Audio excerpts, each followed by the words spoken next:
Meus equilibrados, a Bíblia Sagrada é um livro que valoriza demais a figura da mulher e mostra ela como protagonista em vários momentos. O que seria da história da humanidade sem as mulheres? Um absoluto fracasso. No vídeo de hoje, nós vamos falar sobre as 5 mulheres mais importantes de toda a Bíblia Sagrada. Vem comigo e bora trocar uma ideia sobre esse assunto. Fala, meus equilibrados, tudo bem com vocês? Espero que sim. Pastor Léo na área, começando mais um vídeo. Se é a sua primeira vez por aqui, seja muito bem-vindo. Te convido a se inscrever no canal, ativar o sininho e ficar ligado, porque toda segunda, quarta e sexta tem um vídeo novo aqui pra você. E eu vou começar da quinta até a primeira. Mas antes de você ouvir, vamos fazer o seguinte: coloca aqui nos comentários em ordem de importância pra você, da quinta até a primeira, as 5 mulheres mais importantes da Bíblia, porque depois a gente vê se bate com a minha lista. E claro, pessoal, aqui é a minha opinião. Você pode mudar, você pode achar que é outra. Pode ser que na top 5 não tenha um nome que você acha que é espetacular, ou então aqui eu botei em 2 para você, pode ser a quinta. Enfim, vamos ver o que vai dar aqui. Quinta mulher mais importante da história da Bíblia Sagrada: Ester. O rei Assuero, que era o rei daquela época, era casado, tinha sua rainha e ela se chamava Vaste.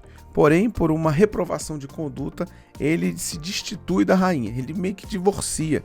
E aí, abre-se então uma vaga para a nova rainha de todo aquele reinado. Muitas belas jovens, virgens, estavam ali e se colocaram à disposição para ocupar essa vaga. E quem recebeu a honraria e o coração do rei? E ele olhou assim: é você que eu quero? Ela mesma, Ester. Ester tinha um primo que era mais velho que ela e acabou também sendo um pai adotivo para ela, e ele se chamava Mardoqueu. E um grande desafio que vai acontecer ali é porque entre os braços direito do rei tinha um homem chamado Ramã. E esse cara, de forma megalomaníaca, já tinha certo um acesso ao rei. Ele colocou uma ordem de que todos deveriam adorá-lo, todos deveriam se prostrar diante dele. Porém, Mardoqueu temia a Deus, amava ao Senhor e não se submeteria a uma ação de idolatria desse nível. E ele rejeita isso. Ramã, com toda a sua egocentria na flor da pele, e claro, um cara que notoriamente precisava de um psicólogo, fica chateadinho com Mardoqueu e decide tirar a vida dele. Porém, Ramã descobre que Mardoqueu é judeu. Aí ele pensa: faz o seguinte, eu não vou matar só ele não, eu vou matar todos os judeus. A gente está falando aqui do extermínio de milhares de pessoas. Imagina o peso histórico que isso teria e o banho de sangue que ia acontecer. Os judeus então entram em desespero, começam a orar e jejuar. Naquela época, mesmo a rainha, sendo a esposa do rei, ela não poderia entrar na presença do rei simplesmente assim abrindo a porta e chegando. Tinha que marcar horário, tinha todo um protocolo. E mesmo assim ela se arrisca, podendo perder a vida. E a gente está falando de um rei que, por causa de conduta, se desfaz da esposa. E Ester ainda assim chegou diante do rei. Todo mundo pensou: já era para essa mulher, ela vai perder a vida aqui, e é hoje. Mas o rei se compadece dela e, por causa da sua coragem, milhares de judeus são salvos.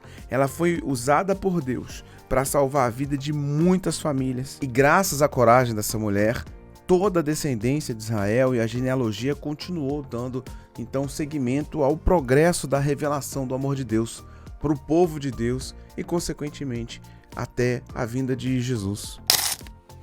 Quarta mulher mais importante da Bíblia, isto segundo a minha opinião: Ruth. A história de Ruth é muito linda porque mostra uma mulher guerreira, determinada e muito leal, principalmente lealdade à sua sogra. Tanto Ruth quanto sua sogra Noemi tiveram algo muito semelhante. Elas ficaram viúvas muito cedo. Na cultura judaica existia uma lei chamada Lei do Levirato. Para que servia essa Lei do Levirato? Bem, se uma mulher ficasse viúva, ela deveria casar com o irmão do cara que morreu, ou seja, com o cunhado. Por quê? Porque nesse casamento se geraria um filho. O primeiro filho desse relacionamento não seria do pai biológico, mas seria do finado. Então vamos dar um exemplo horrível aqui. Se você é homem e tem um irmão, você foi para a guerra e morreu, a sua esposa vai casar com o seu irmão. E o primeiro filho desse relacionamento vai ser seu. Para quê? Para aquela descendência não acabar, para aquela genealogia dar continuidade. No caso, Noemi não tinha outro filho. Então, quando Esther fica viúva, ela não tem mais obrigações legais nenhuma com essa família. E ela poderia voltar para a família dela. Mas é no livro de Ruth que a gente vê um dos textos mais bonitos de lealdade de uma pessoa com a outra. Quando Ruth fala para sua sogra: olha, eu não vou sair de perto de você, aonde você pousar, eu vou pousar, aonde você for, eu irei, e o seu Deus também será o meu Deus. E isso é bonito porque a sua sogra foi um testemunho vivo do senhorio, foi um testemunho vivo do amor de Deus e da obediência ao Senhor. E esse testemunho foi tão grande, e Ruth falou assim: eu não tenho mais obrigação nenhuma com ela, mas ela é tão especial que eu vou andar com ela. No fim, Ruth encontra um homem muito especial chamado Boaz, e ela se casa novamente e gera um filho chamado Obed. Obed vai ser avô do rei Davi. Graças a essa posição de Ruth, nós tivemos o maior rei da história de Israel, dentro dessa cronologia. Então, sem dúvida, a figura de Ruth é de uma importância indescritível. Terceira mulher mais importante da Bíblia Sagrada. Quem que você acha que é? Vamos lá então. Sara.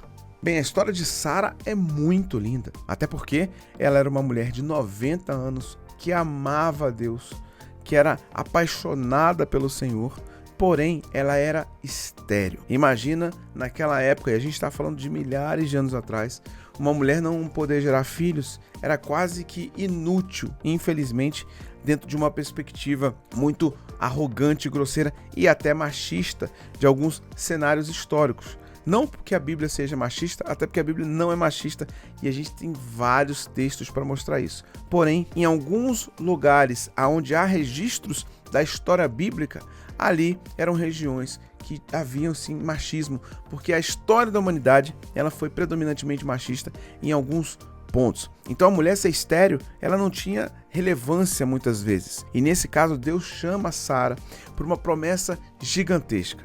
E ela obedece ao Senhor. E é claro, tem o texto ali que ela vê Deus falando com o marido, a promessa, e ela duvida, ela dá aquela risada de escárnio. Mas, queridos, imagina um grande milagre na sua vida. Talvez seja no reflexo. Você escutou uma promessa muito grande, você fala: eu jamais vou me comparar a uma promessa tão profunda quanto a de Sara. Mas eu me lembro que a primeira vez que Deus falou comigo que eu seria pastor, eu ri. Deus falou comigo, eu era adolescente, eu tinha 14 anos, Deus falou assim: olha, você vai ser um pastor, você vai falar da palavra de Deus, você vai comunicar o evangelho e tal. Eu fiquei assim, nada a ver, cara. Eu jamais. Eu não acreditava nisso. Então eu ri também. Então, às vezes, quando a promessa é muito grande, a gente de primeira não assimila. Isso faz parte da nossa humanidade. Porém, Sara vai se transformar na mãe de Israel. Ela vai gerar Isaac e, através dali, vai iniciar uma história espetacular da humanidade e do povo de Deus. Então, sem dúvida, Sara vai ocupar com muita dignidade o pódio do top 3 aqui, porque sem ela, humanamente falando, claro que diante da vontade de Deus, haveria outras possibilidades, infinitas possibilidades para Deus. Mas tendo o registro que nós temos, sem ela, nós não teríamos o que temos hoje. Então, sim, Sara está aqui. E em segundo lugar, como mulher mais importante da Bíblia, quem que você acha que é? Diz aí. Quem que você acha que está faltando? Gente, tem muita mulher na Bíblia. E já foram 3, eu estou falando das 5. E essa quarta posição, para mim, ela é indiscutível. Não tem nem o que argumentar. Quer ver? Vou falar. Eva. É óbvio, gente. Não tem como ter a humanidade sem Eva. Eva foi a mãe de todos. Foi a primeira. Infelizmente, hoje, existem vertentes teológicas, inclusive dos nossos irmãos católicos, que não acreditam no criacionismo, conforme a Bíblia diz.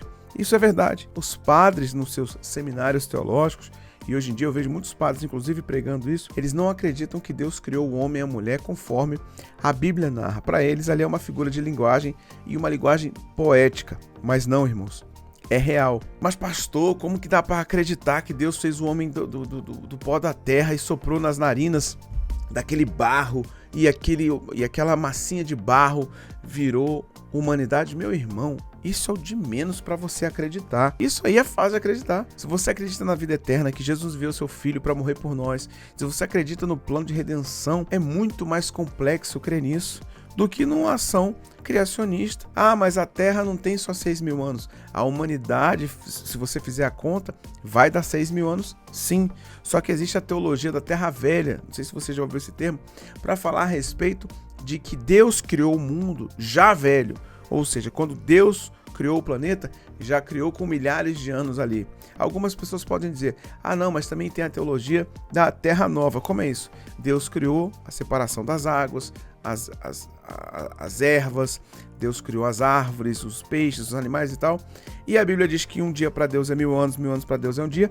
E aquilo ali, então o processo de criação que foi em 7 dias, na verdade foi em 7 milhões de anos, 7 bilhões de anos. Tanto faz, irmão, mas isso é fé. E nós temos que crer na palavra de Deus. Então Eva sim existiu, e por mais que ela tenha protagonizado o primeiro pecado ali junto com Adão, claro que a responsabilidade maior sempre foi de Adão, mas por mais que ela tenha protagonizado ali o primeiro pecado da história da humanidade e consequentemente degringolado e desenrolado tudo que acontece até hoje, eu não duvido que se fosse você no lugar dela, você também teria cometido esse pecado. De verdade, se eu tivesse no lugar de Adão, fatalmente eu teria cometido a mesma falha ali. Não vou garantir categoricamente, mas eu acredito que qualquer homem no lugar de Adão e qualquer mulher no lugar de Eva acabariam falhando desse sentido. E da mesma forma, eu não estou fazendo aqui o top 5 das mulheres mais espirituais, das mulheres mais cheias de Deus, nem nada disso, até porque talvez Eva poderia até estar antes da queda, né? Mas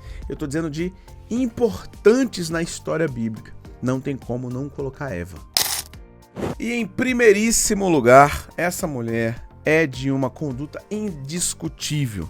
Se você não sabe de quem eu estou falando, ou você nunca leu a Bíblia, nunca leu a palavra de Deus, nunca foi num culto e quiçá em outro movimento cristão, ou você é um protestante extremamente alienado.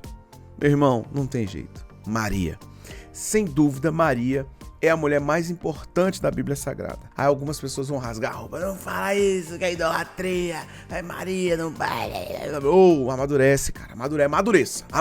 Maria não é Deus. Maria não está num objeto de divindade. É trindade.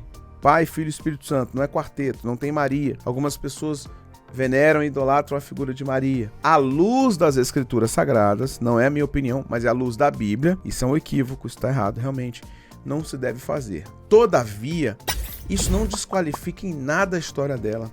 Uma jovem de 13, 14, 15 anos, não tinha nem 15, a maioria das pessoas acreditam que não tinha nem 15 anos. Uma adolescente ali, era outra época, né, gente? Pelo amor de Deus, não dá para contextualizar hoje perfeitamente. Mas naquela época, a de 14 tinha a cabeça da de 18, 20 hoje.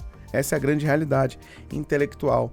E aí, ela foi agraciada, Deus, através do anjo, olha para ela e fala assim, foi visto graça diante de ti, mulher muito favorecida. E aí a Bíblia diz, descerá sobre ti o Espírito Santo e o poder do Altíssimo te envolverá. Olha que coisa maravilhosa. Ela foi responsável por gerar o Messias.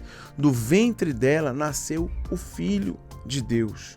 Ah, então ela é mãe de Deus porque Jesus é Deus. Não, ela é mãe de Jesus. E eu tenho um vídeo aqui que eu explico a respeito de Jesus, 100% homem e Jesus 100% Deus. É um mistério da teologia, mas é o que nós cremos, que Jesus não abriu mão da sua divindade, mas ele foi 100% homem. E eu explico esses detalhes com mais calma. Então, quando nós estamos falando de Maria, nós não estamos falando da Maria que gerou Deus, não. Nós estamos falando da Maria que gerou o menino Jesus, que era 100% homem. Essa mulher, com um testemunho lindo, com uma rotina de vida espetacular, com temor a Deus, com um coração voltado ao Senhor. Mulheres, tenham Maria como referência. Tenham ela como conduta de fé e prática. Tenham ela como comportamento de uma mulher segundo o coração de Deus. Algumas pessoas negam que depois que Maria teve Jesus, que ela gerou Jesus, ela não tinha relações íntimas com seu marido. O que é uma afirmação absolutamente sem base bíblica nenhuma. Não tem nenhum texto que possa defender isso. E a Bíblia também vai dizer que Jesus teve irmãos. Algumas pessoas vão dizer assim, não, esses irmãos aí eram primos, esses irmãos são irmãos na fé. Outros vão dizer assim, olha, José era muito mais velho que Maria e ele era viúvo, então ele trouxe esses filhos de outro relacionamento e na verdade eram enteados de Maria. Irmãos, para mim isso é uma grande forçação de barra, porque não há pecado nenhum na relação entre um casal, não tem pecado nenhum, nada, zero, é bênção. E também gerar filhos também não tem problema nenhum, então eu não vejo por que não aceitar essa afirmação. Mas, no final das contas, isso é um detalhe que não faz muita diferença pro progresso do entendimento das Escrituras. Isso acaba sendo mais uma questão de opinião, né? Agora, pensar que ela não teve relacionamento por uma questão espiritual, por ela ser um ser divino, aí eu entendo sim que é pecado, porque você está galgando, está colocando ela numa posição que ela não deveria estar. Tirando essa condição, não há dúvida de que todas as mulheres da Bíblia Sagrada, Maria é sim a mulher mais importante da palavra de Deus. Bem, se você chegou até aqui, obrigado pelo carinho da sua audiência. Coloca nos comentários o top 5 das mulheres mais importantes aqui da Bíblia, que eu quero ver o que você pensa. Eu vou ficar muito feliz em ler, tá bom? Então vamos continuar essa conversa aqui embaixo, que vai ser bem legal, tá? Se você quiser se transformar num aluno meu da jornada Pregue Bem e aprender a ministrar a palavra, montar um sermão, o link tá aqui na descrição. Eu tenho certeza que você vai ser abençoado demais, ok? Bem, eu vou ficando por aqui, mas tem muitos outros vídeos para você assistir. Beijo no seu coração, forte abraço, tchau, tchau.